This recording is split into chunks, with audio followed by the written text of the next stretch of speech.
Estamos gravando já, hein? Olha só, da semana passada, a gente parou naquele debate sobre a primeira LDB, de 1961, né? Aí foi toda aquela dificuldade para construir a primeira LDB brasileira, e como a gente viu, metade vitória mais vitória, né? Como o Anísio Teixeira falou, e a gente conseguiu, então, ter o primeiro marco legal para começar a estruturar um Sistema Nacional de Educação, em 1961. Tá? E aí, a partir desse marco legal, começaram a se organizar, começou a se organizar o sistema, né, de educação. Aí a gente tem aqui, olha, Organização da Educação Brasileira. Então, aqui, olha, documentos oficiais. Aqui, olha. Então, a gente primeiro tinha, olha, antes de 61. Engraçado, esse documento não é o documento que eu queria, mas tudo bem. Eu vou falar por aqui, depois eu acho o que está mais completo, tá? Para não perder muito tempo. Vocês estão conseguindo enxergar aí? Sim. Sim. Tá? Então a gente vai ver aqui, olha, o que eu fiz nesse quadro? Esse quadro é bem legal. Se alguém tiver interesse de arrumar ele melhor, porque eu tenho algumas limitações para usar essas técnicas de arrumar esses gráficos, entendeu? Porque ele é muito útil. Vou dizer como é que ele funciona. Então, olha aqui, olha. Aqui é antes da Era Vargas. Antes da Era Vargas, o que a gente tinha? A gente tinha o curso primário, que era de 4 anos. Né? Então, a pessoa entrava na escola com 6 anos, 6, 7 anos, tá? E aí ficava 4 anos, com 11 anos fazia o exame de admissão para passar para o curso secundário, que eram 7 anos de ginasial e 3 anos do curso secundário, tá? E tinham 3 ramos operacionais também, que era o secundário clássico e científico. 2 ramos, na verdade, não são 3, tá? Aí, depois do secundário, a pessoa fazia o vestibular para entrar no ensino superior, tá, gente? Sim, eram 3 ramos, desculpa, eram 3 ramos, sim. Esse aqui está muito ruim. Não, tá aqui, tá bem bagunçado, tá bem... Bom, enfim, vamos ver se dá para entender. Os 3 ramos são... um é o secundário, que era o clássico e científico. Só este ramo, tá? Esse ramo secundário tinha 2 sub-ramos, o clássico e científico. Só esse ramo é que dava acesso ao ensino superior. Os outros ramos eram o normal e o técnico, tá? O técnico podia ser agrícola, industrial ou comercial. Isso aqui já na Era Vargas, desculpa, eu estou fazendo confusão aqui. 4 anos. Antigamente, sim, mas antes também era assim. Aí depois, os outros ramos, o curso normal e o curso técnico, não davam acesso ao ensino superior. Então, aquela coisa que a gente tinha dito da diferença entre, quem vai lembrar isso? Esse curso técnico e normal, como é que a gente chamaria eles, tecnicamente? Esses daqui dão acesso ao ensino superior. Os outros ramos não dão acesso ao ensino superior, preparam para o mercado de trabalho. Esses que preparam para o mercado de trabalho, eles são chamados... Lembram disso que a gente viu lá nas primeiras aulas? Ninguém lembra. finalista e propedêutico. Lembra aquela coisa da escola dualista, ensino dualista? Por que é dualista? Porque não é o mesmo ramo para todo mundo. Era justamente essa a implicância que os escolanovistas tinham, né? Porque os filhos dos trabalhadores seguiam o ramo finalista, o ramo que visava a preparação para o mercado de trabalho, enquanto os filhos das elites faziam o percurso propedêutico. Lembram disso? Alguém está lembrando, pelo amor de Deus, que a gente já falou disso? Sim, a formação das elites era mais humanista, eu lembro que a senhora falou, mais focada na formação mais completa, né, mais crítica, enquanto o proletariado era mais... Não esquece esse negócio de crítico. Esquece esse negócio de crítico, isso aí é um lugar comum que se fala. Imagina, se essa elite fosse crítica, o país não sairia como é hoje, né? Então, É verdade. esse curso técnico não é crítico e curso humanista é crítico, tudo pode ser crítico ou não crítico. Você pode ter um curso técnico. E também, assim, essa coisa do crítico, eu implico muito com esse conceito do jeito que ele é usado, sabe? Porque ele é usado de uma forma acrítica. Olha que interessante. Ele vira. O que é acrítico? É a resposta certa. Você copia aquela resposta e repete aquele negócio sem entender muito bem. Isso é acrítico. Então, as pessoas vão falando assim, sem pensar. Então, esquece esses esquemas didáticos. Não tem nada a ver. O importante aqui não é crítico e acrítico. Quem faz essa chave, não sei se é o Paulo Giraldelli, desses historiadores, assim, pessoal de filosofia aquele, como é que é o nome? Aquelas aranha, né? Eu acho que isso não ajuda a gente a pensar. Importante a gente pensar em ensino propedêutico e ensino finalista. Estão entendendo essa chave? Esse conceito? Para a gente interpretar o que está acontecendo? Isso daí faz uma educação dualista. Por quê?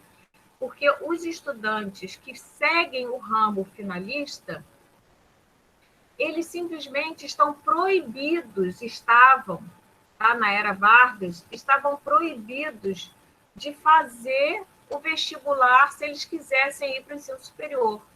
Por quê? Porque a condição mínima se exigia para você se inscrever no vestibular que você tivesse feito o ramo propedêutico.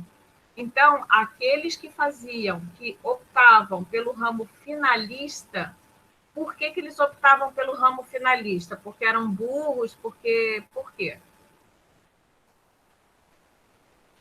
Hein, gente?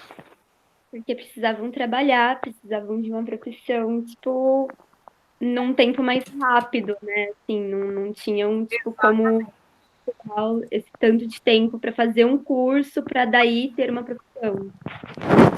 Exatamente. Não podiam postergar a entrada no mercado de trabalho. Isso por quê? Porque quando você fica se formando sem trabalhar, alguém tem que te sustentar, concordam? Então, se a pessoa não vem de uma família que tem essa condição, e ao contrário, vem de uma família que precisa, que não pode prescindir, né? Que precisa da sua colaboração para compor o orçamento familiar, a pessoa não pode se dar ao luxo de trabalhar, de ficar só estudando.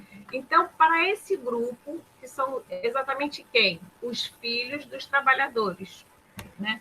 Quando a gente diz filho de trabalhador, a gente está falando trabalhador, todo mundo é trabalhador.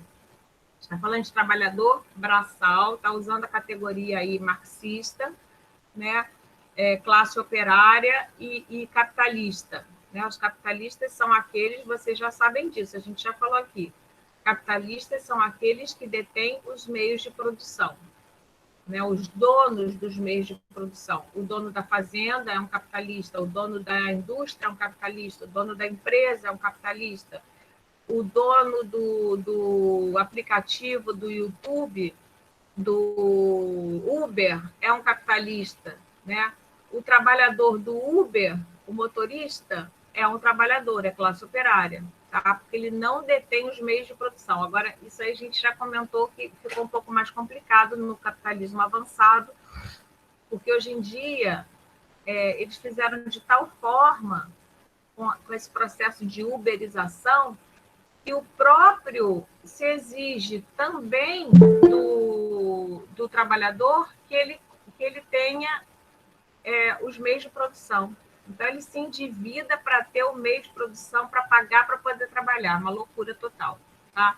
Mas, em geral, acontece isso. Então, eu tenho uma coisa que eu trabalhei um pouquinho na minha tese, lá em 2004, que eu acho bem interessante, que é o conceito de classe média. Né? Se você pegar os marxistas, né? Mesmo o próprio Marx tem muita dificuldade em definir o que é classe média, o que é classe trabalhadora e tal. E aí ele tem uma definição interessante que a gente pode pensar. A classe trabalhadora é aquela que tem o ethos do trabalho. E a classe média, ela está sempre desejando subir para a elite, né? Então, os filhos da classe média, os pais da classe média, o que eles fazem? Eles têm estratégias sociais, estratégias sociológicas, né? Para manter os seus filhos, para qualificar os seus filhos para eles terem o que a gente fala no senso comum, ser alguém na vida, não acabar como eu, né? Alguma coisa assim que os trabalhadores dizem para os seus filhos, tá certo? Então, a classe média é uma classe que pode ser definida, segundo o meu ponto de vista particular, baseado em estudos de outros autores, eu acho que a classe média pode ser definida como uma classe cujos pais de família já podem prescindir da força de trabalho dos seus filhos para compor o orçamento familiar. Eles fazem um sacrifício enorme para fazer com que os filhos não trabalhem, porque eles já valorizam, eles sabem que tem um valor qualificar a mão de obra. Eles já percebem que ter uma mão de obra pouco qualificada significa ter salários piores, tá certo? Então, o que eles fazem? Eles fazem um investimento, isso é próprio da classe média, né? Eu sou filha de classe média. Então, o que aconteceu? Os meus pais, eu me lembro quando eu fiz um curso técnico, quando eu tinha, sei lá, 15, 14 anos, sei lá que idade eu tinha, um curso de secretária, de datilógrafa, né? E eu fiz escondida dos meus pais, porque eles não queriam que eu fosse datilógrafa, eles queriam que eu fizesse a faculdade, né? Porque eles não tinham feito. Então, o grande esforço deles era que eu só estudasse para poder ter uma qualificação melhor que me permitisse ter acesso a cargos mais bem pagos. Tá? Isso é estratégia, maneira de pensar de classe média. Classe trabalhadora não pensa assim. Classe trabalhadora, quando o filho começa a querer estudar mais, isso não é bem visto, né? Não sei se tem algum exemplo aqui de alguém na família que tenha nascido numa família assim. E aí o que acontece é que a família acha que é uma falta de noção da pessoa, entendeu? Não quer colaborar, não quer trabalhar, é vagabundo, né? Então, para a classe trabalhadora, quem não trabalha é vagabundo. Quanto antes trabalha, mais valorizado é. Faz sentido isso que eu estou falando para vocês? Vocês conhecem isso na prática de vocês? Aquela vizinha que fala, nossa, meu menino trabalhador mesmo, está com 12 anos Professora, já. Fala, Jane. eu tenho um exemplo na minha própria vida. Eu criei meus filhos sozinha, né? Eduquei sozinha.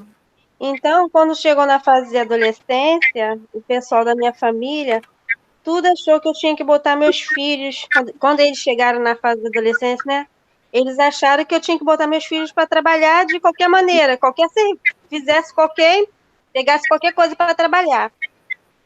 E eu não quis fazer isso, mesmo sustentando eles sozinha, fazendo as coisas sozinha, trabalhava de operadora de caixa e tudo.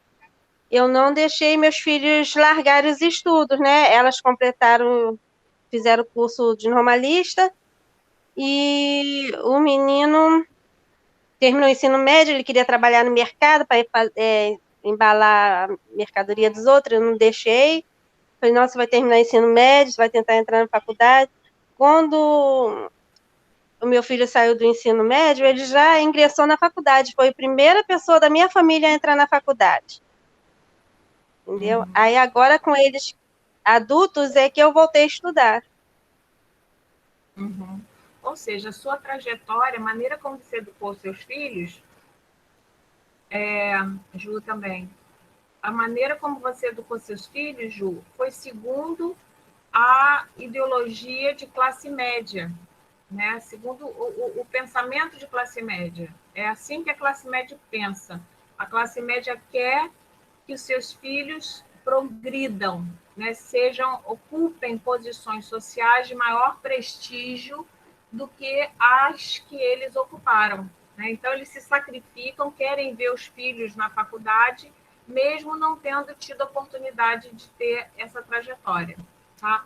Eu estou falando isso tudo para quê? Para vocês, esses conceitos, esse par conceitual, ensino finalista e ensino propedêutico, é um par muito importante.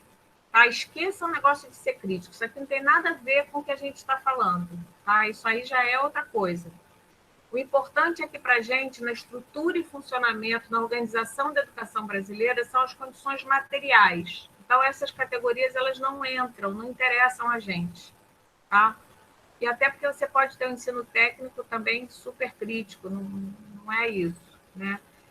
E a ideia também de que os críticos podem salvar o mundo e a educação vai fazer com que a gente seja esperto e não vai ser explorado, isso também é uma bobagem muito grande. Isso aí é uma coisa de senso comum, é um tipo de raciocínio muito primário. Né?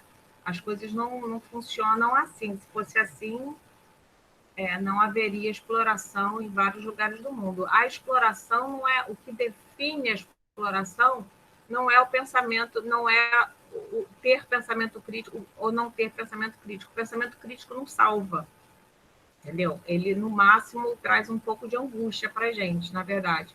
Mas ele não traz potência. Você tem o pensamento crítico, ok. Mas se você não tem as condições materiais para fazer a transformação social, você não vai dar conta de fazer. Né? Então, para vocês terem uma ideia em relação ao pensamento crítico, durante a Segunda Guerra Mundial, os nazistas, né, os soldados do exército nazista, da polícia nazista do Hitler, eles eram altamente cultos e sensíveis. Vocês sabiam? Eles escutavam Wagner, eles liam autores incríveis de alta cultura, eles eram super cultos. E, no entanto, não tinha problema nenhum em incinerar um monte de pessoas vivas, entendeu? Porque eram judeus. Então, não é bem assim, porque aí dá uma ideia assim de que basta a gente estudar muito que a gente transforma a sociedade. Não é assim. Não é assim. Infelizmente, não é assim, tá? Então, é importante vocês repararem que a estrutura é voltada para quê? Para a reprodução da divisão social do trabalho. Tá? Como é que a divisão social do trabalho se funda? Se funda no quê? Numa diferença. Tá? Se funda numa diferença fundamental que é um pequeno setor da sociedade é proprietário dos meios de produção, sejam eles quais forem, tá?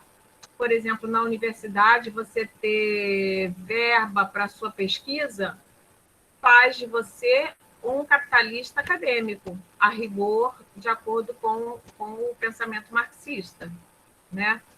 E os bolsistas são a mão de obra explorada, da onde se extrai a mais-valia. É assim que funciona o capitalismo, né? Então, o capitalismo ele funciona tendo só uns, são poucos recursos que só uns podem ter.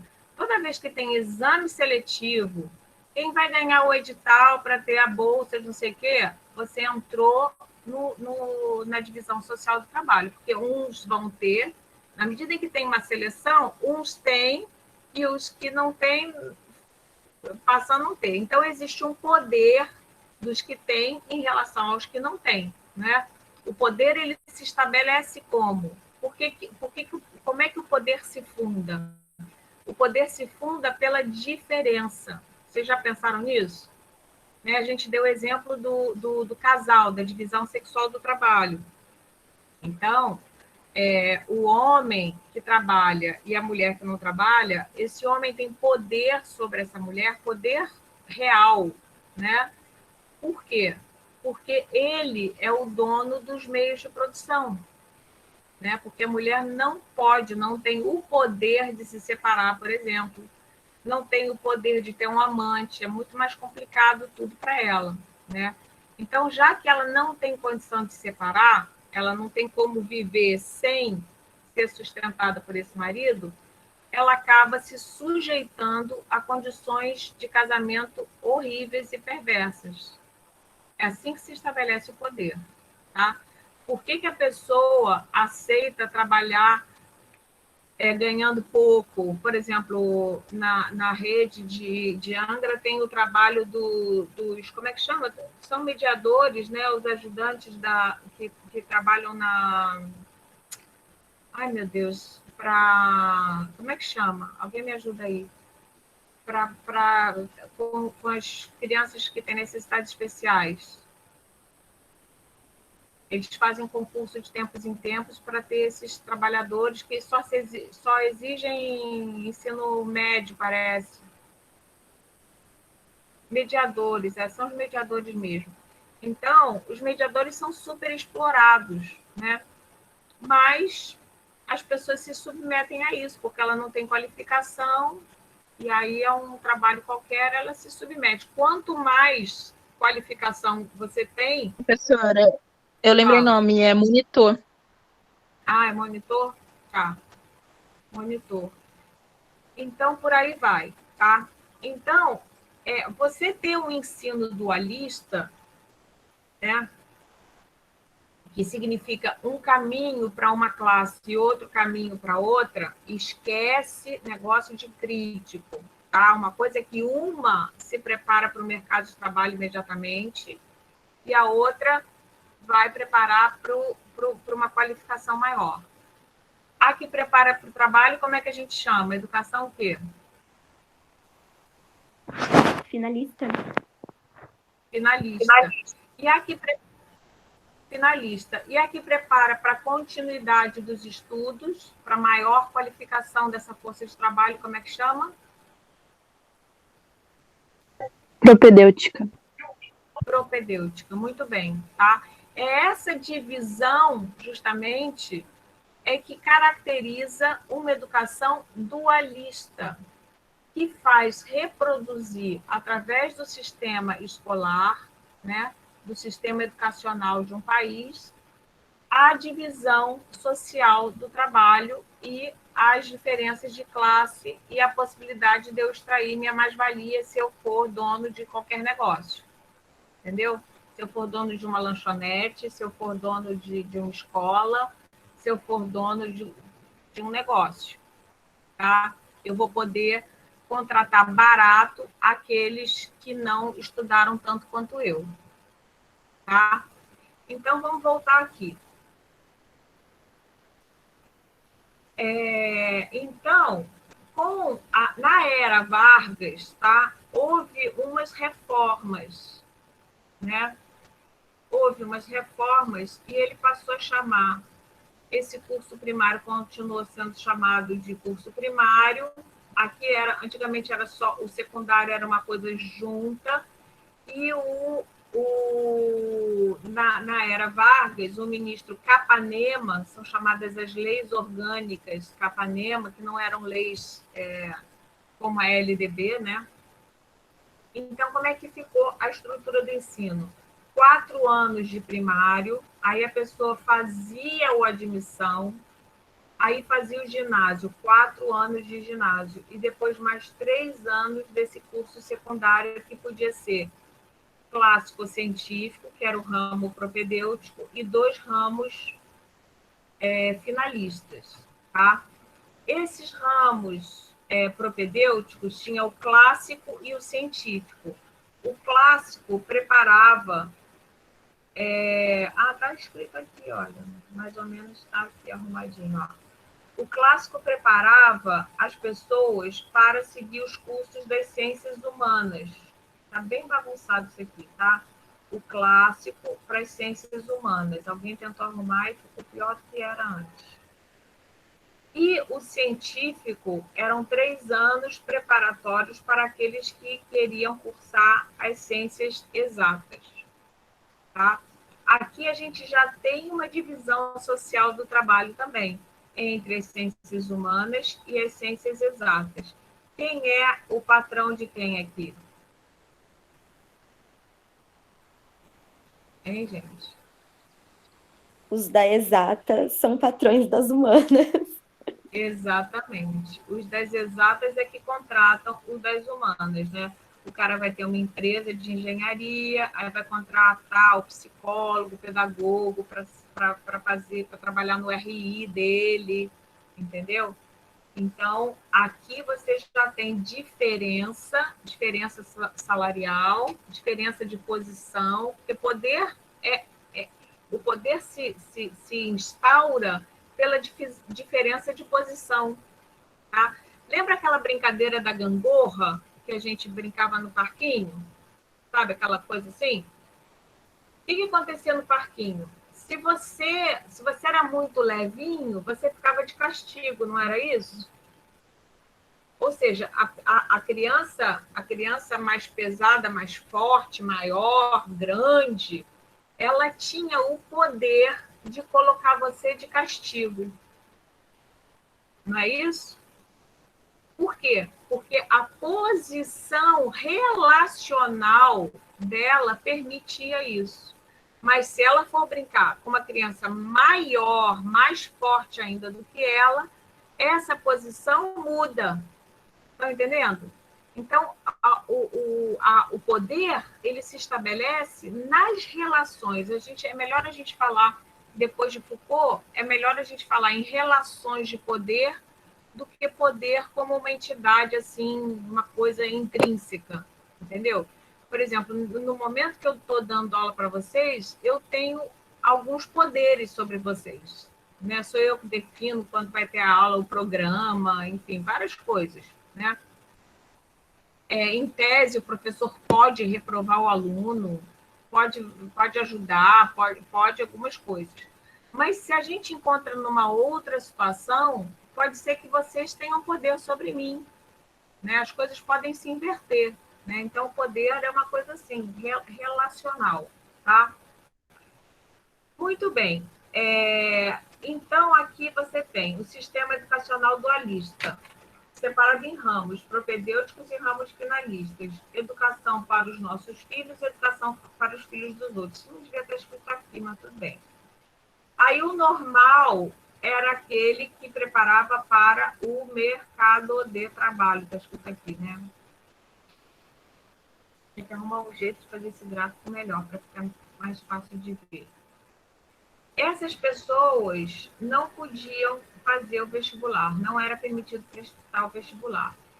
O curso técnico, tá? Ele era dividido em três ramos: agrícola, industrial e comercial. A gente está falando aqui da era Vargas, dos anos 30, tá? 30, 40. Então, foi uma época em que a gente estava começando a se industrializar. O começo da industrialização foi nesse período. Então, Vargas estava preocupado em formar quadros técnicos. Há alguma perversidade? Ele é um ditador, é um fascista por causa disso? Por formar técnicos para trabalhar na indústria? Para trabalhar no comércio, para trabalhar na agricultura? O que vocês acham? Vocês acham perverso? Pode falar, gente, o que vocês acham? O que vocês têm escutado por aí? Ou silêncio. Ninguém se atreve? Normalmente, no curso de pedagogia, se diz que o curso técnico é uma coisa horrorosa, né?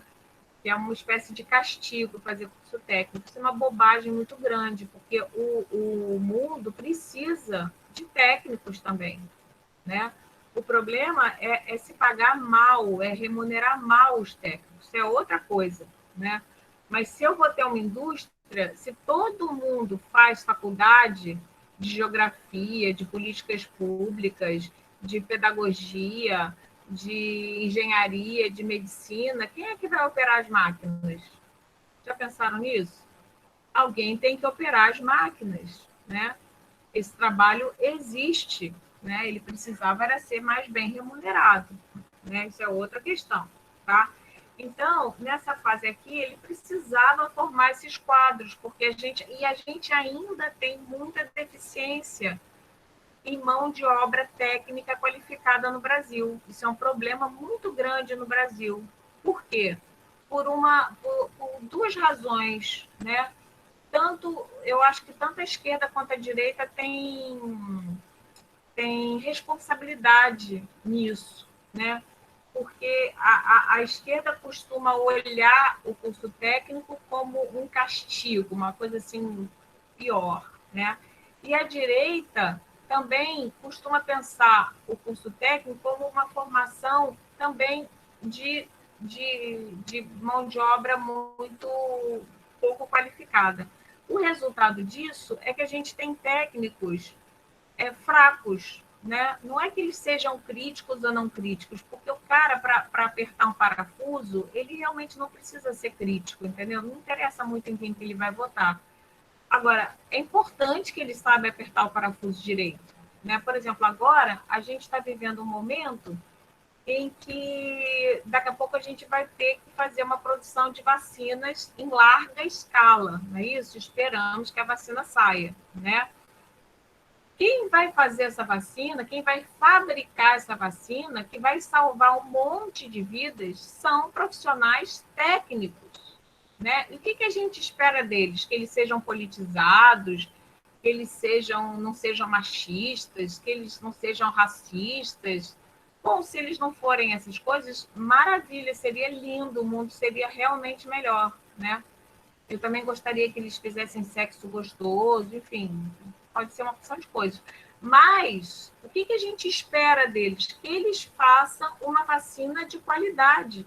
Que eles não façam uma vacina que a gente aplique a vacina, em vez de se curar, fique doente e morra. Já pensou?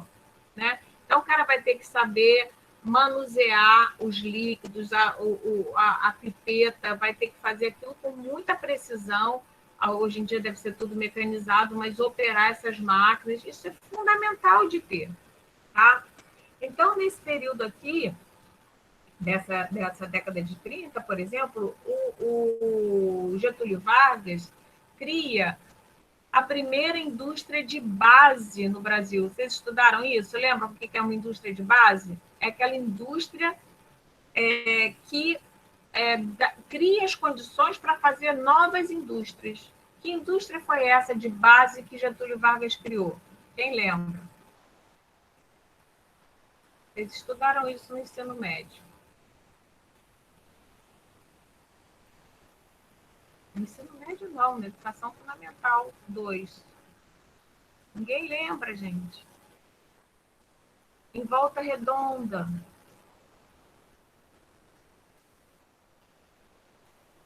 Ninguém lembra mesmo. Companhia Siderúrgica Nacional. Isso é muito importante de saber, gente, tá? Então, a Companhia Siderúrgica Nacional, que produzia metais pesados para fazer as fábricas. Porque antes disso, gente, antes de Getúlio Vargas, o Brasil não tinha autonomia nenhuma, a gente não produzia nem parafuso, nem prego, era tudo importado da Europa. Tá? A gente não tinha fábrica de nada, de tecido, de nada. Então, é importante ter essas coisas. Tá? Entenderam como é que funcionava isso? Aí veio a LDB de 61, Constituição Federal de 46, LDB de 61, que a gente estudou na semana passada. O que a LDB faz? Aquilo que Álvaro Vieira Pinto comenta, é a lei com a qual ou sem a qual tudo fica tal e qual. Por quê? Continuou o primário com 4 anos, continuou o curso de admissão para você ter acesso. Quando a gente tem curso de admissão, o que significa? É um vestibular. Né? Antigamente, a gente tinha, no fluxo de ensino, a gente tinha 2 vestibulares. Um, mais ou menos, aos 11 anos de idade, e o outro aos 18 anos de idade, para ir para o ensino superior. Um dava acesso do primário para o ensino secundário, e o outro dava acesso do ramo secundário para o ensino superior, tá bom? Então, aí continuou o ginasial com 4 anos e continuou o curso secundário do mesmo jeito, com esses 3 ramos. Alguma dúvida até aqui, gente? Olha, o curso normal e o curso técnico era formação técnica, tá?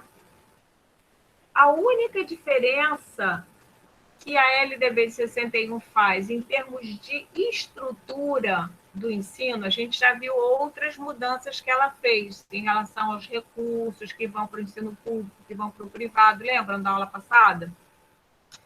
Mas em termos de organização do sistema, a única mudança que ela fez foi permitir que todos os ramos do secundário, do ensino secundário, dessem acesso ao vestibular. Todos podem prestar vestibular. Fornece ensino privado na criação. Aqui está bem mal escrito isso aqui, tem que melhorar. Tá? Então, o que acontece? Todo mundo, antigamente, na era Vargas, olha aqui, olha, esses ramos, normal e técnico, não permitia a pessoa fazer o vestibular. Com a LDB de 61, como isso era tido como uma barreira às classes populares, tá? Um dualismo muito às claras, né? O que Getúlio Vargas populistamente faz? Acaba com essa proibição. Permite que todos pudessem fazer vestibular. O que vocês acham que acontecia com a pessoa que fazia o curso normal e aqueles cursos técnicos, agrícola, industrial, comercial, quando elas faziam vestibular e disputavam uma vaga com os outros que faziam clássico e o científico? O que vocês acham? Elas eram prejudicadas, né? Porque não tinha as matérias necessárias, não tinha a base necessária para que elas viessem concorrer no mesmo nível dos outros. Elas não tinham base, tá? Elas tinham o direito, uma coisa super perversa, né? Que elas tinham o direito de fazer o vestibular, mas não tinham preparo, não tinham formação. Por quê? Porque nesse curso técnico, elas tinham o tempo do curso era dividido em disciplinas técnicas e disciplinas teóricas, disciplinas práticas e disciplinas teóricas. Ora, se a pessoa estava formada para ser um operador de máquina agrícola ou industrial, né? Ele ia ter um tempo para essa formação e, consequentemente, ia estudar menos o quê? Ia estudar menos matemática, ia estudar menos português, ia escrever pior. Tá? É o que acontece até hoje com os cursos técnicos, né? Infelizmente, não precisava ser assim. Podia ser um curso técnico que também tivesse uma formação básica legal. E a gente vai ver como é que isso vai mudando aos poucos, tá? Mas nessa época não é. E aí, como a Djane lembrou, essas pessoas, elas estavam em desvantagem na hora de competir com os outros que tinham feito o ramo. Como é que a gente chama aquele ramo?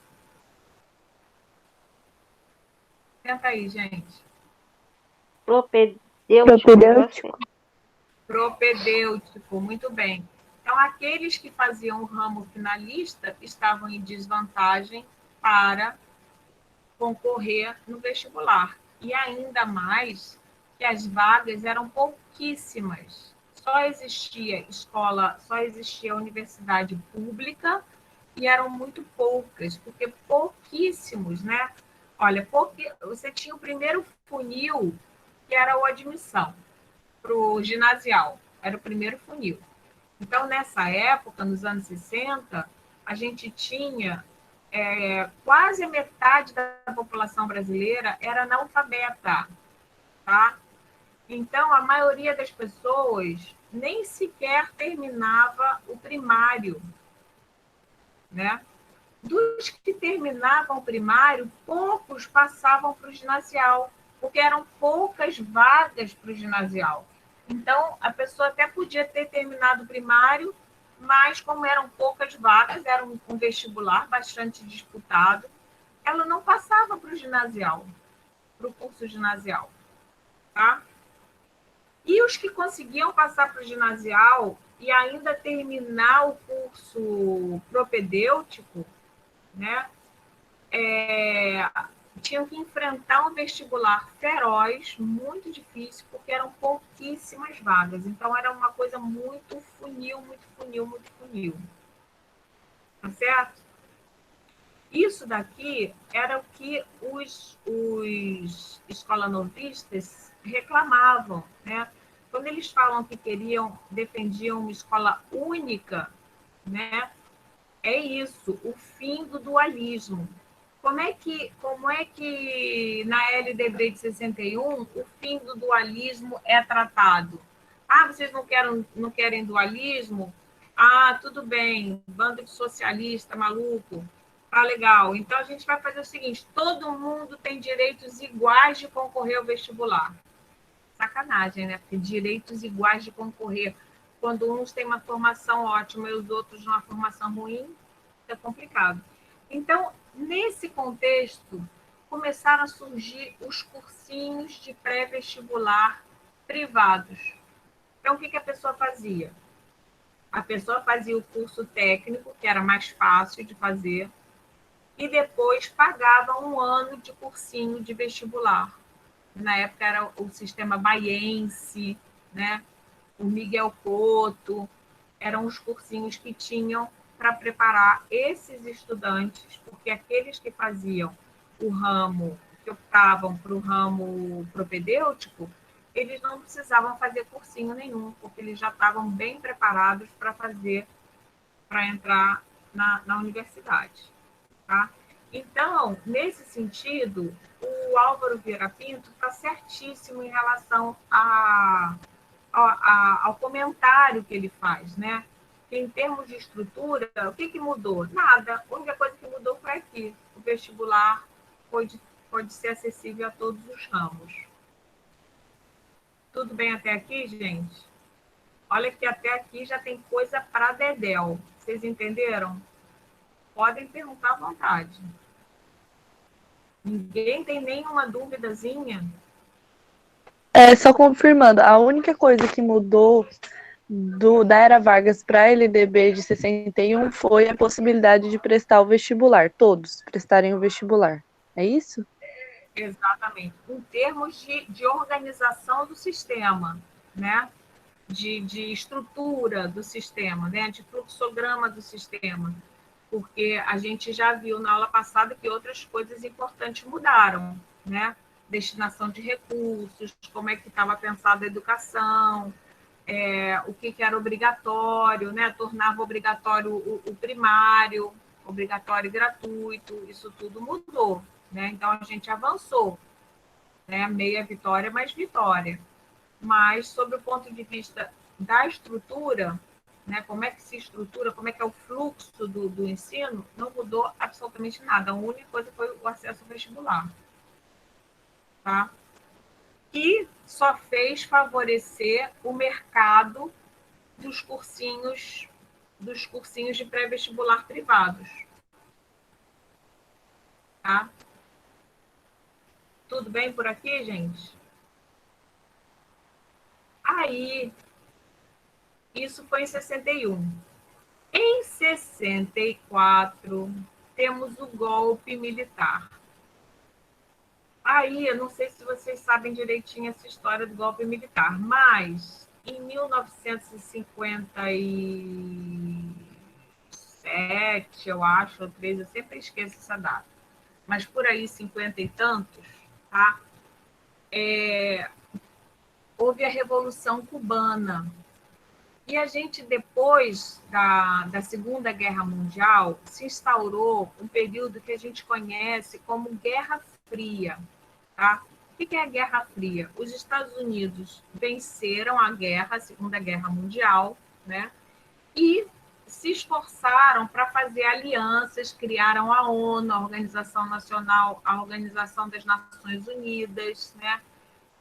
Fizeram os direitos humanos, começaram a fazer vários organismos para formar um bloco de países, né? Os países que estavam alinhados aos Estados Unidos, que venceram a guerra, né? Contra os alemães. Então, tudo isso a gente tem que ficar pensando, porque às vezes a gente diz assim, os americanos, imperialistas, não sei o quê, capitalistas, tarará, tarará, tarará. Mas eles, de alguma forma, salvaram o mundo de um mal pior, né? Foi o nazismo. Então, assim, a gente foi salvo do nazismo pelos americanos. Isso tem que. Então, assim, eu estou falando essas coisas por quê? Para vocês pararem de terem esses raciocínios muito fla-flu, entendeu? Isso aí não ajuda a gente. Né? Essas coisas, crítico, não crítico, americano é ruim. Não é bem assim, as coisas são mais complexas. Tá? Então, os americanos venceram a guerra, os aliados, e começaram a se organizar. Mas houve a organização de um outro grupo contrário. Que grupo era esse? Tchan, tchan, tchan, tchan, tchan. Guerra Fria, gente. Socialistas? União Soviética? Socialistas, União Soviética, exatamente. A gente já tinha tido a Revolução Bolchevique, né, na Rússia, onde há uma tomada do poder pelos trabalhadores, tá? Que depois não vai dar certo por uma série de razões e tal, mas havia esse bloco socialista. Quem era esse bloco socialista? Parte da Alemanha. Então, a Alemanha se divide ao meio. Daí a coisa do Muro de Berlim, né? Não sei se vocês sabem dessa história, o muro que caiu em 1989, né? A cidade de Berlim, a Alemanha, ficou dividida ao meio, então tinha a Alemanha Oriental e a Alemanha Ocidental. A Alemanha Ocidental era capitalista, alinhada com os Estados Unidos, e a Alemanha Oriental era comunista, alinhada ao bloco soviético. Tá? E aí, o que é Guerra Fria? A gente não tinha mais guerra, sabe, de combate nas ruas, de bomba, não era isso, mas havia uma corrida armamentista, era assim que se chamava isso. O que é uma corrida armamentista? Cada um desses blocos foi se armando, foi acumulando, melhorando o seu potencial bélico, tá? E eles não precisavam usar, mas bastava dizer: eu posso destruir o seu país se eu apertar esse botão aqui, porque eu tenho não sei quantos mísseis apontados no seu país. Aí o outro diz assim, ah, não, mas eu tenho também não sei quantos. Ah, mas eu tenho a bomba nuclear. Ah, mas eu tenho não sei o quê. Ah, mas eu... Entendeu? Essa disputa que a gente chama de Guerra Fria, porque simplesmente a coisa não se efetivava, mas ficava assim. Então, o mundo inteiro foi se posicionando, quem ficava de um lado, quem ficava do outro. Cabo de guerra de novo, tá? Então, nesse período, na América Latina, alguns países começaram a se alinhar com o bloco socialista, com o bloco soviético. O primeiro foi Cuba, com a Revolução Cubana, que, se eu não me engano, foi em 1957. Mas não me lembro se foi 57 ou 53. Não sei por que eu confundo 57 com 53, mas não importa muito, tá? Acho que foi 57 mesmo. E aí, o que acontecia? Nesse período aqui, da década de 60, esse comecinho, final da década de 50 e o começo da década de 60 no Brasil, foi um período muito interessante para a educação brasileira. Vocês já fizeram educação de jovens e adultos? Com Eli? Ainda não. Vocês vão ver isso daí. Foi assim a época de ouro, tá? Porque tem grandes movimentos. O Partido Comunista estava se organizando e o Partido Comunista acreditava que o problema da democracia, o problema da república, porque a gente ainda está, né, se inventando como um país republicano, com as regras republicanas, com os 3 poderes, porque antes a gente era um império. A nossa primeira república foi uma farsa, como a gente já viu aqui, que chamava República Café com Leite, né? Que era uma alternância de poder entre as 2 grandes oligarquias, tá certo? Então, havia uma esperança da gente virar o jogo e tornar o país menos desigual. E havia uma crença, né, de que o sistema socialista produzia menos desigualdade, coisa que depois a gente viu que não era bem assim. Mas, enfim, se acreditava nisso nessa época. E os países estavam, então, ficando, um ficava para um lado, outro ficava para o outro. Ficaram, tipo, 2 times, assim, brincadeira de war, né? 2 exércitos grandes. E no começo dos anos 60, tá? A gente elegeu um presidente, que foi Jânio Quadros, cujo vice-presidente era o João Goulart, tá? Jânio Quadros, assim que foi eleito, ele disse que forças ocultas estavam pressionando ele e ele abre mão da presidência, tá? E assume, então, o João Goulart. João Goulart, então, começa a fazer uma série de visitas a Cuba e estreitar laços diplomáticos com o regime cubano socialista, né? E, além disso, ele cria um conjunto de leis, de reformas, né? Agora esqueci o nome das reformas. Enfim, inclusive a reforma agrária. O que é reforma agrária? Um grande problema no Brasil, que cria muita desigualdade até hoje, é a desigualdade em relação à posse de terra, né? A gente estava falando do capitalismo. Os capitalistas no mundo agrícola são aqueles que são os proprietários da terra. Ora, se eu tenho latifúndios, ou seja, terras muito grandes com um único proprietário, esse proprietário vai ter muito poder, né, concentrado, e ele vai poder pagar o que ele quiser, explorar os trabalhadores quanto ele quiser, né? Então, o Jango e vários outros setores, ele representava esses setores, né? Defendiam a reforma agrária, né? Que era a divisão desses latifúndios em minifúndios, né? Distribuir essas terras de uma forma mais igual. Só Só que os grandes agricultores, oligarcas da era do café, do açúcar, aquela coisa toda, aqueles barões do café, né? Coronéis, que a estrutura econômica do Brasil nessa época, até hoje, né? Se pensar a família Sarney, é isso, né? E outras famílias, a gente continua assim. Eles não queriam, eles achavam que isso era coisa de socialista, eles queriam continuar concentrando o poder, não queriam dividir as terras, tá? Então, resumindo, são várias forças que geraram a ditadura, o golpe civil-militar. Por que a gente diz que é civil-militar?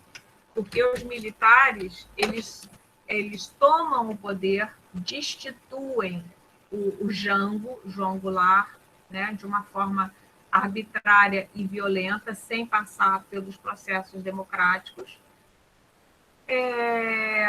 apoiados por vários setores da sociedade, assim como foi o golpe do Getúlio Vargas, né, que a gente já contou aqui também quais eram os setores populares que apoiavam ele. Aqui também eram os mesmos setores populares que já não tinham apoiado Vargas, estavam apoiando aqui os militares, tá? Porque estavam com medo que o Brasil se alinhasse mais ao bloco socialista, e de fato estava se alinhando. Como o Brasil é um país muito grande e tem uma posição estratégica muito relevante na América Latina, os Estados Unidos também tinham receio que o Brasil, que é o maior país da América Latina, se alinhasse ao bloco inimigo. Então, os Estados Unidos financiaram também esse golpe, tá? Então, tinha empresários, tinham agricultores, todos interessados nesse golpe. E aí, vejam bem, Jango sai do poder, é expulso, né, destituído, e uma junta militar toma conta do poder. E qual era a lei que estava vigente na educação? A LDB de 61. Tudo bem, eles não ligaram, deixaram a lei lá, estava tudo bem, né? Mas, em 1971, tá? Os militares eles não fazem, isso é importante vocês saberem, eles não fazem uma nova LDB. Os militares não fazem, no seu período, uma nova LDB. A gente, até hoje, só teve duas LDBs, a de 61 e a de 96. O que eles fazem é um conjunto de reformas na LDB de 61, tá? A primeira reforma que eles fazem é a Lei 5692, de 71, uma lei muito importante, tá? Que atendia, de alguma forma, aqueles que faziam oposição ao governo militar. Vocês estão acompanhando, gente? Está difícil? Está muita coisa para vocês? Professora, a senhora consegue me ouvir? Estou te ouvindo. A Rafaela Luz, ela não tá conseguindo entrar na aula porque o computador e o celular dela pifou. Aí ela pediu para avisar a senhora, porque ela também não consegue mandar e-mail. Tá bem? Tá tudo bem, tudo bem. Alguém me pediu também a aula passada. Ju, você está conseguindo? Quando você conseguir, você manda para mim? Oi, Andréia. Mando Oi, sim. Ju. É porque demorou um pouco mais do que eu achei que fosse demorar. O arquivo tá muito grande. Sabe o que acontece? O arquivo fica grande também, porque tem gente que não desliga. E aí eu olhei assim, gente, 5 horas de aula? Não foi 5 horas de aula. É porque fica gravando, enquanto tem alguém, continua a gravar. Tá? Então, a gente tentar ficar ligado nisso de desligar. Bom, então vou em frente, tá? Aí a Mas gente eu vai acho que ver. até hoje à noite já tá, porque tá renderizando. Deve demorar mais umas 2 horas. Aí eu envio. Tá, ok. Então, a lei de 71, o que ela faz? isso que a gente vai estudar hoje. A gente vai estudar hoje a Lei de 71 e a Lei de 68, tá? A reforma do ensino básico e a reforma do ensino superior. Essas duas reformas que os militares fazem. Como é que eles fazem? Primeira coisa, quando eles entram no poder, eles fecham o Congresso, né? Então, sem o Congresso, as leis, elas são... O que acontece numa ditadura? Aquela coisa que a gente falou dos três poderes se perde, né? O executivo passa a mandar sobre os outros poderes. É isso um pouco o que o nosso atual presidente está tentando fazer, né? Tentando sobrepor a vontade dele aos outros poderes. Está errado, porque numa democracia esses três poderes têm que ser independentes, né? O executivo, como a gente falou, ele tem que executar as leis que são aprovadas no Congresso, discutidas democraticamente, negociadas. Por exemplo, a LDB de 61, ela foi amplamente discutida por 13 anos, democraticamente, com alguns roubinhos, né? Pegava o documento, sumia com o documento, dava uns golpezinhos, assim, mas faz parte ainda assim do jogo democrático isso, por incrível que pareça, né? Mas, numa ditadura militar, não tem nada disso. Ele simplesmente fechou o Congresso. E aí, gente, chamou um grupo de pessoas, inclusive uma pessoa bastante famosa na educação brasileira, que é Magda Soares. Já ouviram falar na Magda Soares? Aquela senhora de Minas Gerais que é responsável pela difusão do conceito de letramento no Brasil. Já ouviram falar dela? Então, a Magda Soares foi convidada para participar de um GT, um grupo de trabalho, para fazer uma reforma no ensino. Foi convidada pelos militares. E ela aceitou.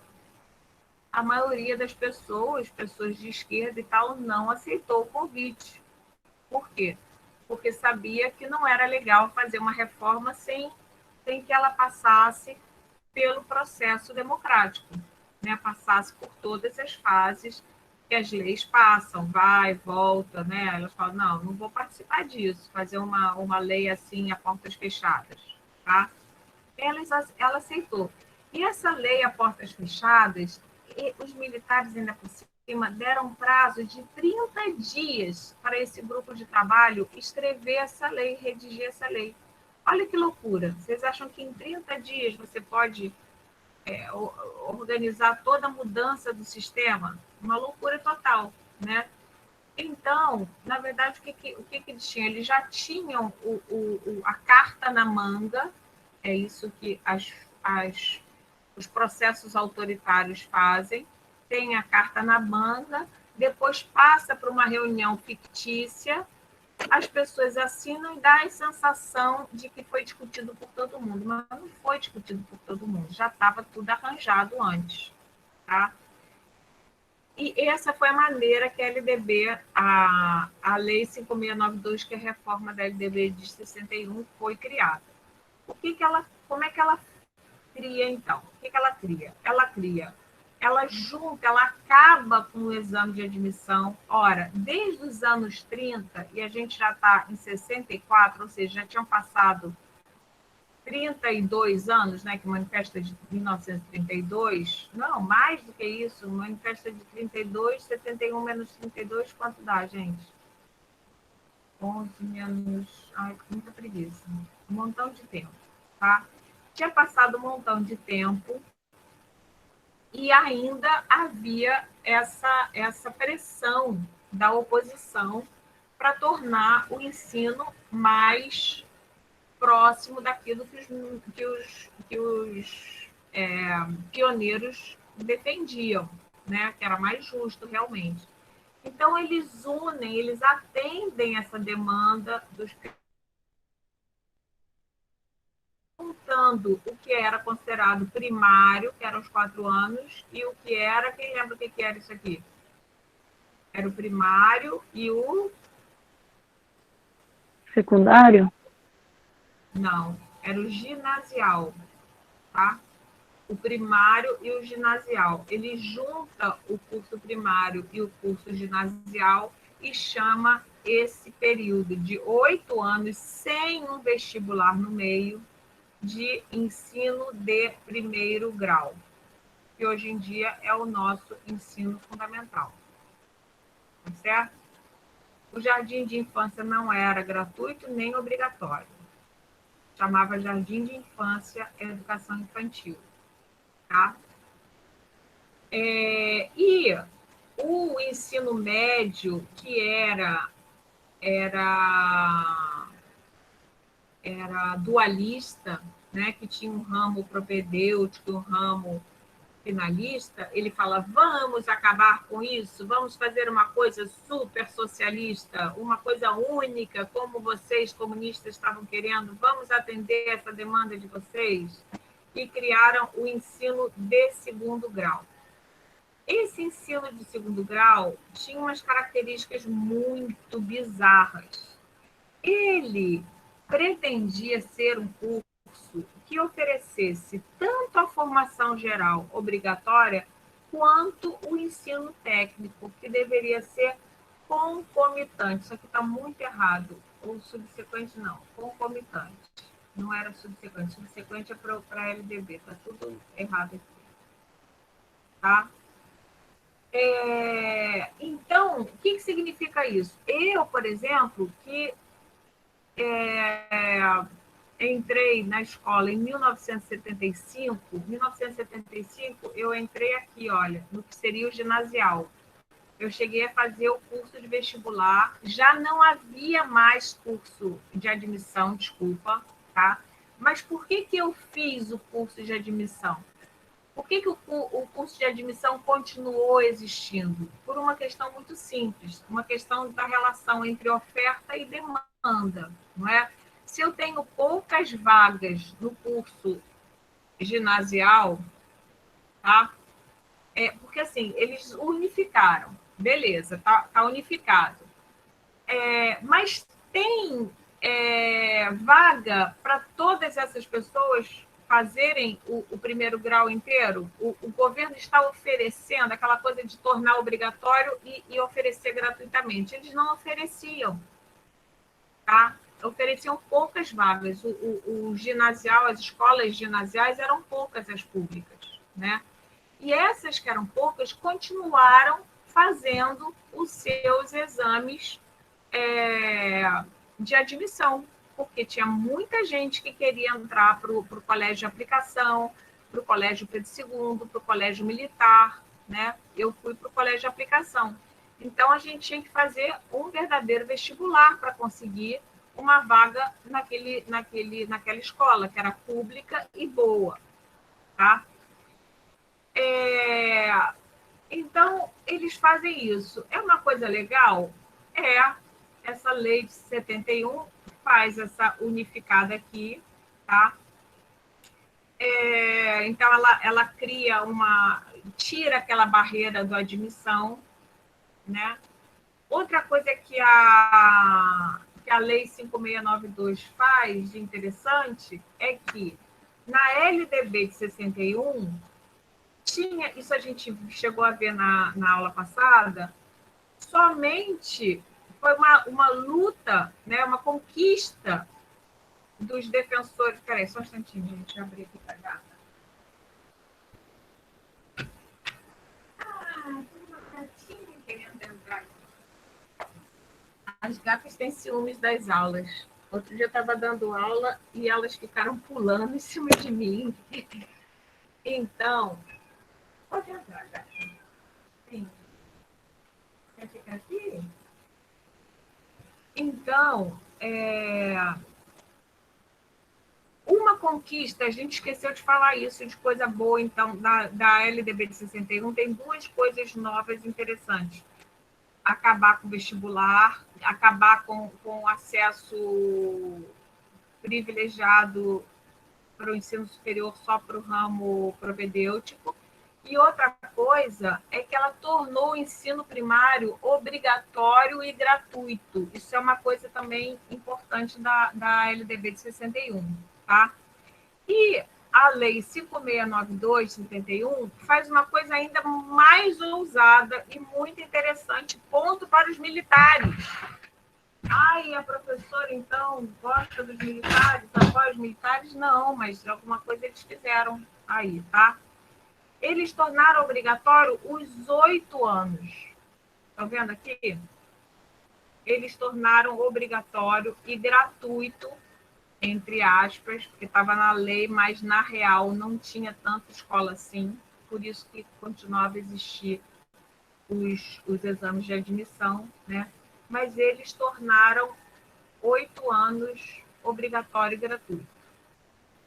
Ou seja, eles dobraram a oferta de ensino gratuito no Brasil, de 4 para 8 anos. Tá? Isso é bem interessante. Em relação ao ensino de segundo grau, era um ensino muito maluco. Por quê? Porque com a mesma carga horária, eles pretendiam oferecer uma formação geral própria para quem quisesse continuar os estudos em nível superior e ofereciam também o ensino técnico. Então, todo mundo era obrigado a fazer as duas coisas ao mesmo tempo. Eu, por exemplo, sou técnica de análises clínicas. Vocês sabiam que eu sei, a professora de vocês aprendeu a tirar sangue, a fazer exame de fezes, exame de urina, exame de sangue, tá? Por conta dessa lei. Até que era bem legal, porque a gente fazia um trabalho comunitário no Morro do Turano. Então, todo sábado, a gente ficava uma fila enorme de gente, a gente oferecia esse serviço para a comunidade e coletava as amostras, né, de sangue, de fezes e de urina. Aí depois a gente ficava de tarde lá fazendo as análises no laboratório. E no outro sábado a gente abria e os moradores vinham pegar o resultado do exame. Então eu gostei porque eu aprendi, tá?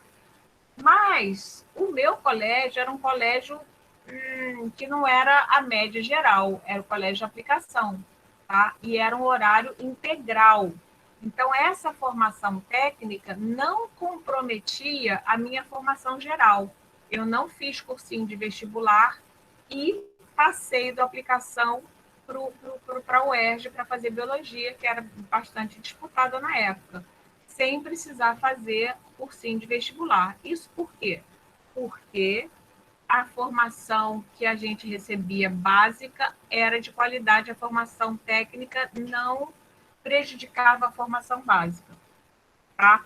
Mas vocês imaginem só, todas as escolas de nível médio, tá? Que antigamente se chamava, nessa época se chamava segundo grau, todas as escolas de segundo grau, elas tinham que estar equipadas de laboratórios de várias coisas, de artes industriais, de eletrônica. No meu colégio tinha análises clínicas, eletrônica, tinha um curso de fotografia, tinha um curso de humanas de comunicação, para o pessoal que queria fazer comunicação. Aí eu aprendi jornalismo, era um curso de jornalismo, tá? Então, isso aí era complicado, caro oferecer curso técnico para todo mundo também, né? Os cursos técnicos são mais caros de oferecer. Fotografia era muito legal, mas eu fiz análises clínicas. Mas aí os amigos faziam fotografia, de vez em quando a gente ia lá no laboratório, também tinha um laboratório de fotografia, era um colégio que tinha todos esses laboratórios, tá?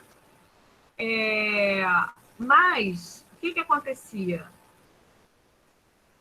Abriu alguns cursos de extensão. na real, acontecia o seguinte: o dualismo continuava existindo de uma forma disfarçada. Qual era essa forma? A forma era a seguinte: aqueles estudantes que estudavam nas escolas particulares de nível de segundo grau, tá? No São Vicente, no Santo Agostinho, no São Bento, enfim, nessas escolas todas,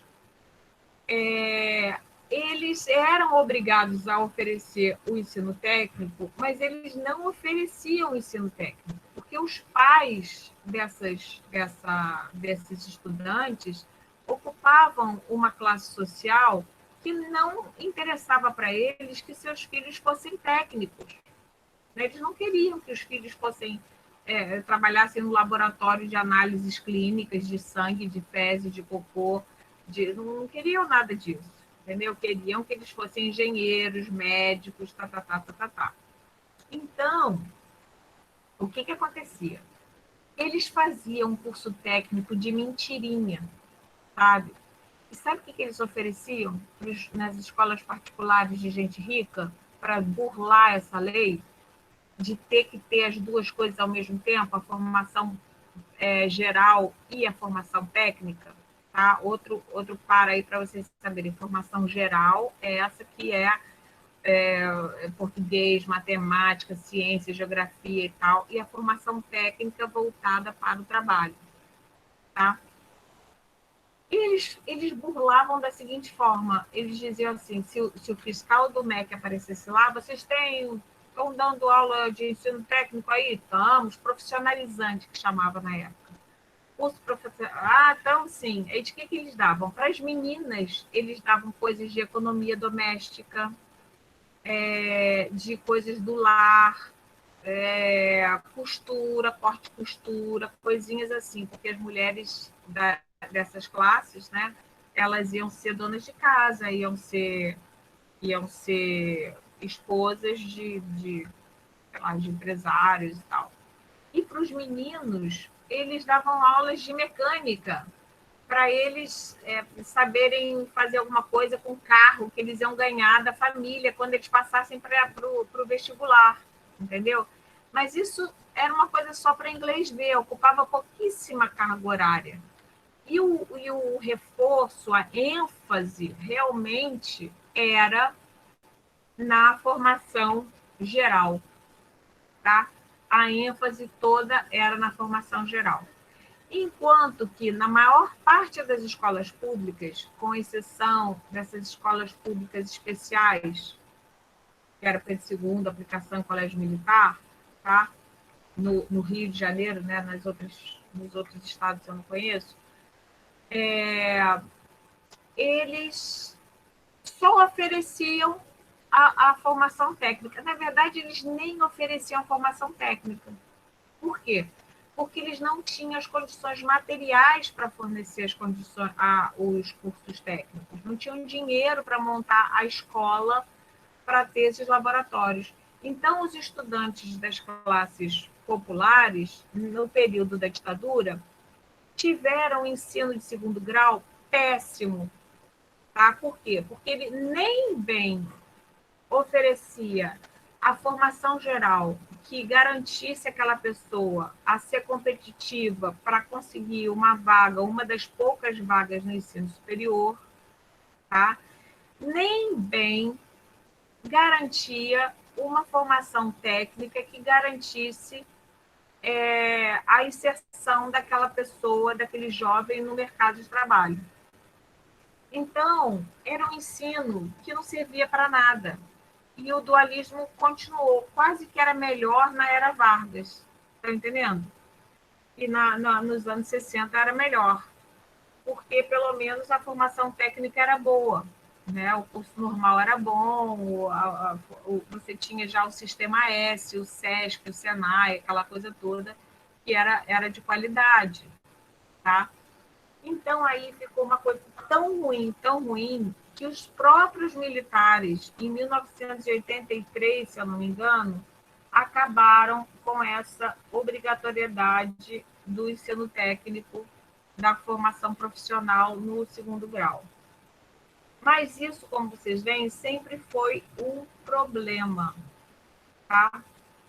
Aí depois é que a gente volta a esse esqueminha para entender a LDB de 96. Tudo bem. Essa foi a reforma da educação básica, tá?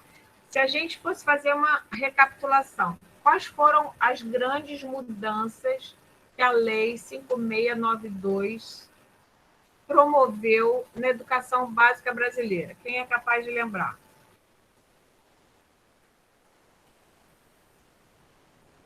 Ju, Ela, uma coisa. primeiro, ela torna do primeiro ao oitavo ano obrigatório e gratuito, que antes eram só os 4 primeiros anos, né? Boa. Tem esse fim do exame de admissão para o ensino médio, apesar que você falou que em algumas escolas isso acontecia, né? Mas não era mais obrigatório que acontecesse. Aí eu notei mais alguma coisa. Ah, e a formação geral obrigatória concomitante com o ensino técnico, que antes era Perfeito. Quantas dividido, coisas antes não precisava. Quantas coisas que a gente falou, então? Olha, dobrou a obrigatoriedade de 4 para 8 anos, acabou com o exame de admissão, né? E criou o ensino de segundo grau, que, em tese, não era dualista, né? Então, criou uma unidade entre primário e ginásio, tudo era em tese, né? Mas é aquela história, vai caminhando, alguma vitória é. O que foi desastroso mesmo na LDB na Lei 5692 foi o segundo grau. Isso foi um desastre total. Além disso, tem mais outras coisas. Eles tornaram obrigatório também uma disciplina, que era a disciplina de moral e cívica. Tá? Essa disciplina, na verdade, era uma disciplina de propaganda do governo militar. Então, a gente era obrigado a estudar os grandes heróis nacionais, sabe? Duque de Caxias, aquela coisa toda, a gente tinha que estudar essas coisas todas. Tinha uma parte que era legal, que era entender como é que funcionava uma república, quais eram os poderes, né? A gente aprendia como funcionava, só que na prática não funcionava aquilo que a gente estava na ditadura militar. Mas, assim, eu acho que ter uma matéria dessas seria interessante se ela fosse bem dada, né? Mas não era, não. Em geral, quem davam eram militares mesmo. E essa matéria, ela percorria todos os níveis de ensino até na faculdade. Até na faculdade a gente tinha essa disciplina, que já não se chamava OSPB, Organização Social OSP, e Política da Educação Brasileira, OSPB, uma coisa assim, tá? Que era, na verdade, propaganda, né? Ideologia na escola geral, né? Você tinha que aguentar aquilo, todo mundo faltava aula, era chata beça, enfim. Mas era uma coisa que ocupava uma carga horária na nossa coisa. Outra coisa que eles fizeram também, então a gente falou um pouco da estrutura, agora eu estou falando da coisa dos conteúdos, né? Outra mudança que eles fizeram foi transformar eles criam uma disciplina que é de comunicação e expressão, acaba com a disciplina de português, vira comunicação e expressão, que era uma coisa assim um pouco mais aberta. E a disciplina de geografia e de história, eles juntam, tá? Eles juntam, aí a gente pensa assim, nossa, que maluquice, né? Mas, de alguma forma, é muito doido isso, né? Porque hoje em dia, se setores progressistas propusessem isso, poderia ser bem-vindo, entendeu? Porque poderia ser pensar assim, que legal, interdisciplinaridade entre geografia e história, né? E era isso que eles estavam vendendo, mas na prática, o que a gente tinha era um empobrecimento dessas disciplinas, sabe? E aí sim, eram disciplinas que favoreciam, especialmente o ensino de história, né? Eram disciplinas que, teoricamente, favoreciam essa formação mais crítica, né? De você entender a história do Brasil. Porque, gente, olha só, não dá para ser crítico. Quem aqui disser, eu tenho uma formação crítica, e a pessoa não sabe o que foi Guerra Fria, não sabe o que foi o craque da Bolsa de 1929, não sabe o que foi República Café com Leite, essa pessoa não pode ser crítica, porque ela não tem noção da história, né? Então, para ser crítico, a gente precisa estudar a história direitinho, né? Entender tudo, Revolução de 30, o Bloco Socialista, tudo isso tem que entender. Me perdi. O que eu estava falando? Sim. Então, eles juntaram geografia e história, então não era uma coisa assim bem fraca, entendeu? Eles davam mais ênfase nas matemáticas e menos ênfase em disciplina de estudos sociais, mas que na prática era só para decorar mapa. Exatamente. Era uma decoração. Na minha escola, não, porque a minha escola era uma escola muito legal. Para vocês terem uma ideia, na minha escola, em plena ditadura militar, a gente não tinha carteiras individuais, a gente só trabalhava em grupo. Tudo era em grupo, tinha laboratório, tinha prática, era muito legal. Tinha trabalho comunitário na comunidade, na favela. A escola ficava no morro, do lado da favela, né? Mas não era usual, né? E o mais importante é o seguinte: quando a gente expande a obrigatoriedade, quando o poder público oferece mais anos de escolaridade, para isso não perder a qualidade, o que precisa vir junto? Uma coisa que a gente já tem estudado aqui também. Precisa vir junto o financiamento, não é? Só que os militares também, qual é a primeira coisa que eles fazem? A LDB, a Constituição Federal de 46, tá? Ela definia uma vinculação de recursos para a pasta de educação. Os militares, em 1967, fazem uma nova Constituição Federal, que adivinha o que ela faz? Destitui de novo a desvinculação de recursos. Então, olha só que coisa mais esquizofrênica. Ao mesmo tempo que eles ampliam, expandem a oferta de ensino obrigatório básico, eles retiram o dinheiro. Então, o que é isso na prática? Uma expansão precarizada. E foi com isso que eles acabaram com a educação pública, que era de super qualidade. Sabe essa coisa que vocês já devem ter ouvido? Antigamente a escola pública era o máximo, todo mundo já escutou isso. Era mesmo, mas era mesmo por quê? A educação pública era muito boa porque ela era para poucos, era para uma elite só que tinha acesso, tá? Eram poucos que conseguiam aceder à escola. Os militares aumentaram o acesso, mas como eles, ao mesmo tempo que ampliaram o acesso, eles retiraram os recursos, né? Então, a gente teve não teve uma democratização de acesso, a gente teve uma massificação. Muita gente entrou na escola, só que a escola ficou ruim. Ficou ruim basicamente por quê?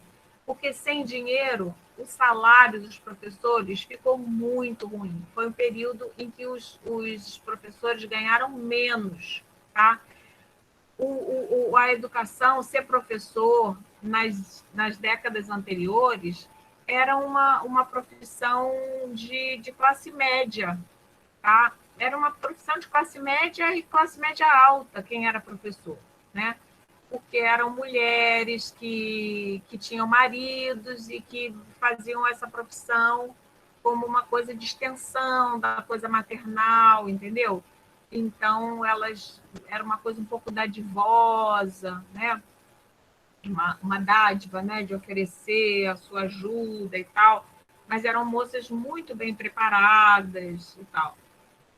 E ganhavam bastante bem, apesar de não precisarem tanto de dinheiro assim, né, por conta da posição social que elas ocupavam. Nesse período, os professores passaram a ganhar tão mal que as pessoas que tinham melhor formação não queriam mais ser professor, tá? Não queriam ser. Então, acontece o que a gente chama de proletarização da carreira docente. A carreira docente, então, nesse período militar, foi sendo proletarizada, tá? Então, se ganhava muito pouco, as condições eram horríveis, a pessoa tinha que trabalhar em 2 escolas para ter dinheiro, como é até hoje, né, gente? Que ninguém resolveu esse problema até hoje, né? Ainda é uma profissão muito proletarizada, né? Para você ser professor, realmente você tem que ter uma força de vontade enorme, porque ganha mal. Então, você vai ser explorado, para você ganhar um pouquinho melhor, você vai ter que trabalhar em 2 escolas, vai ter que se deslocar de uma escola para outra, uma vida muito, muito, muito dura. E isso, qual é a consequência disso? Queda da qualidade de ensino, não tem como. Não tem como. Um professor que trabalha em 2 escolas, né? Como é que ele vai manter o nível de qualidade? Ele trabalha em 2 escolas. De noite, ele tem que atender ao marido, porque o marido não faz as coisas. Acabou. O marido não faz as coisas. Essa pessoa, em geral, é mãe, tem filhos, ainda tem que cuidar dos filhos. Que hora que ela vai preparar a aula? Que horas que ela vai estudar? Fica muito difícil, concordo? Então, a gente teve uma expansão precarizada, né? Então, a gente tem que tomar muito cuidado com isso nas políticas públicas, porque nem sempre a expansão de um nível de ensino, a garantia de acesso, a democratização do acesso, é necessariamente um ganho político importante. Às vezes não é. Às vezes é até um prejuízo, entendeu? Porque se você garante o acesso sem qualidade, você está enganando as pessoas, na verdade, né? Você está oferecendo um nível de ensino. O que aconteceu na prática? Aconteceu na prática que antigamente a pessoa fazia um primário e o primário valia muito, sabe? A pessoa fazia um ginásio, você ter um ginásio nessa época era uma coisa assim, sabe? Você conseguia um monte de emprego porque você tinha terminado o ginásio. Só que depois dessa lei de 71, isso passou a não valer nada. A pessoa falava assim, não, mas eu tenho o primeiro grau completo. E o empregador falava assim, pô, tô nem aí. Todo mundo tem isso agora. Só que fraco, você sabe menos do que as pessoas que terminavam o curso ginasial na década de 60. Está entendendo o problema? Então, essa democratização deles aí foi...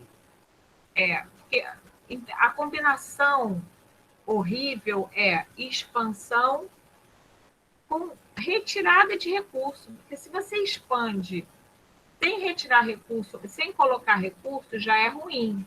Mas retirando o recurso, você vai esticar a corda, fica igual elástico de calcinha velha, fica aquela coisa de...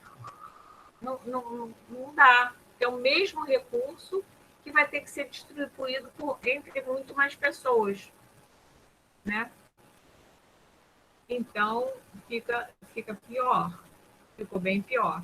E o ensino de segundo grau, esse modelo deles foi um desastre completo, tanto é que foram eles mesmos que acabaram com isso. Outra marca importante em relação à educação na ditadura militar foi o seguinte: quanto mais quanto menos qualidade tem o sistema público, melhor para o sistema privado. A gente já conversou isso aqui, não foi? Então, foi nesse período que antes, como o ensino público era de muito boa qualidade, não tinham muitas escolas privadas. tá? Então, as escolas privadas começam, bom, tinha as tradicionais, que eram as confessionais, né, católicas e tal, mas depois a gente tem, começa aqui os cursinhos de pré-vestibular. Muitas escolas começaram oferecendo cursinho de pré-vestibular e depois foram crescendo, foram oferecendo outros cursos, outros anos, e foram virando escola e depois outros foram virando faculdade, tá? Mas por que o ensino privado floresceu durante a ditadura militar? Quem sabe responder isso?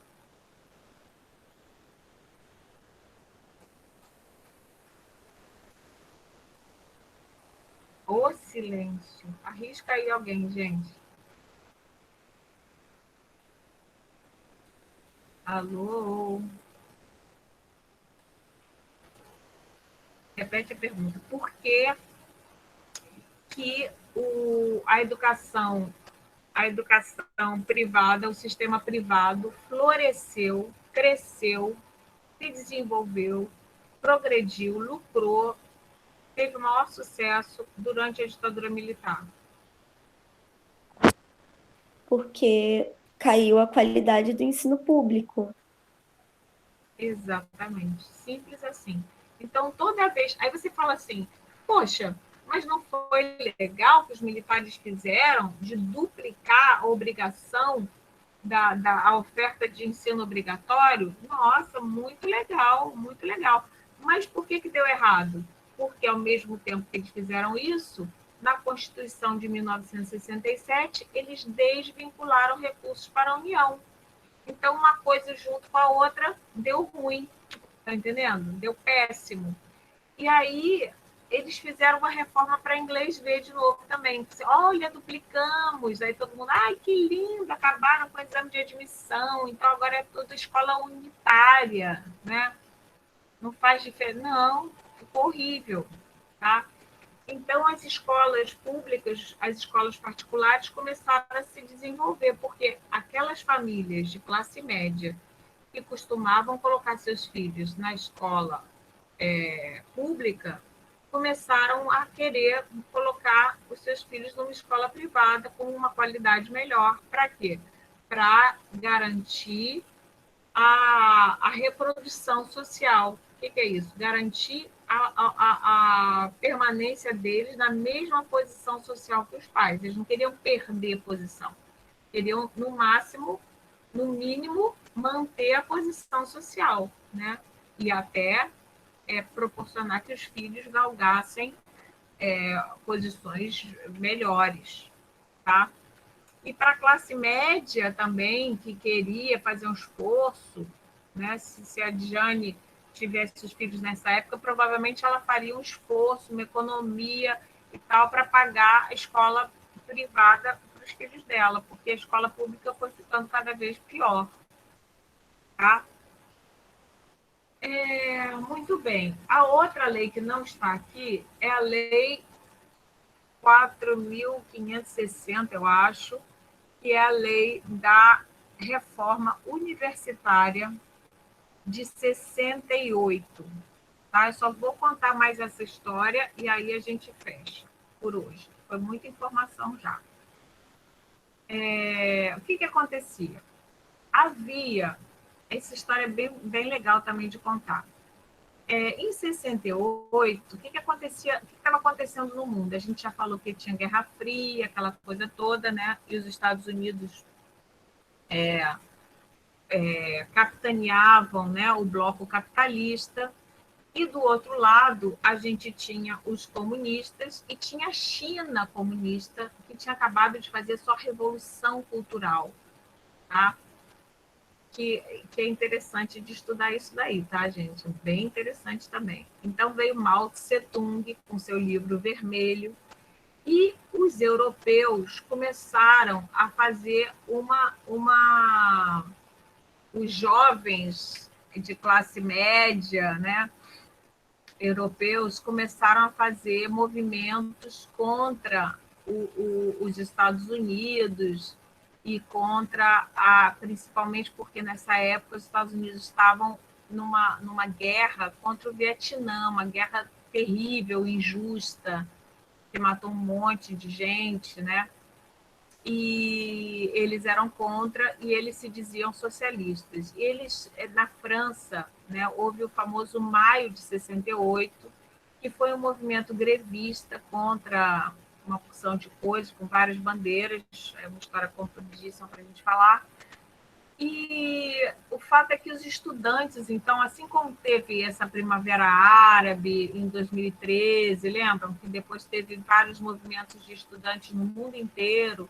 Então, houve isso em 1968. Os estudantes estavam, assim, muito críticos, digamos assim. Tá? E isso é interessante também pensar essa coisa da crítica, né? Porque a crítica é um privilégio de classe também, né? E tem um filme muito legal que fala do Maio de 68, que eu aconselho vocês, que se chama Os Sonhadores. É um filme do Bertolucci, um cineasta, um diretor de cinema italiano. Ele faz uma crítica bem bacana sobre esse Maio de 68. Bem legal mesmo. Aconselho vocês a ver, tá por aí, na internet tem tudo. E aí, os estudantes brasileiros também estavam nessa onda. O que a gente tinha nessa época? A gente tinha o movimento hippie, tá? A gente tinha o... Eu estou vendo uma série também maravilhosa, não sei se vocês já viram, Masters of Sex, que é dessa época. Começa nos anos 50, depois vai avançando assim. Então, a gente tem a revolução sexual, a criação da pílula, que permitiu que as mulheres pudessem ter sexo fora do casamento e ter sexo não para procriar, né? Foi uma revolução incrível, ter mais liberdade sexual, não tinha AIDS, né? Então, foi muita liberdade sexual, muitas experimentações. O movimento de contracultura nos Estados Unidos também, né? O movimento hippie, o movimento das drogas, aí tem os beatniks, enfim, uma efervescência enorme no mundo. E os nossos jovens universitários também não tinham internet na época, mas eles estavam antenados, porque eles liam, né? Liam, tinham jornais, tinha rádio. Isso é um negócio muito interessante, gente. Tinha rádio pirata e tinha um movimento de radialista, de rádio amador. Então, as pessoas tinham equipamentos, as pessoas que hoje em dia ficam pegando coisa na internet, naquela época, a maneira de você saber das coisas que aconteciam no mundo era rádio amador. Então, você tinha um rádio, um negócio super grandão, assim. Eu tive amigo que tinha, era um negócio muito legal. E aí você pegava o rádio e ouvia e conseguia pegar canais da França, dos Estados Unidos, da União Soviética. E a pessoa fala, não, eu estou pegando aqui, estou sabendo como é que tá lá as coisas, não sei o quê. E a gente sabia desse jeito, tá? E aí os nossos jovens antenados estavam reivindicando e querendo uma reforma universitária. Por quê? Porque quais eram as principais reivindicações deles, dos estudantes universitários? Vocês estão muito cansados para eu entrar num outro tema agora? Querem deixar para a próxima aula? Fala sinceramente. Deixa, professora, para a próxima aula, porque ninguém já está mais raciocinando nada. Também concordo com a Maria. Tá bom. Tá bom. Vocês têm... Gente, pode me dar o toque, não precisa esperar eu falar, porque às vezes eu não tenho noção, não. Eu vou em frente, engato na primeira e vou, tá? Agora, deixa eu falar para vocês, isso aí tem filminho no YouTube sobre essas coisas. Acho legal vocês assistirem, tem um filminho bacana, não sei se vocês chegaram a assistir, que já ajuda. Então, como é muita coisa, eu convido vocês a reverem essa aula, eu vou postar logo, e vocês assistirem os outros vídeos que estão lá para vocês entenderem. Aí na próxima aula eu falo da reforma universitária e vou continuando, tá bom? Beleza. Tá bom, gente. Então, beijinhos e vamos ver o que vai acontecer nos próximos capítulos. Tchan, tchan, tchan, tchan. Tchau, tchau. Tchau, Pra professora. vocês, tchau. Tchau, gente. Beijinho. Tchau, prof. Tchau, Tchau, Pro. professora. Obrigada. Tchau, boa tarde. Boa tarde. Boa tarde. Vou disponibilizar o vídeo, sim.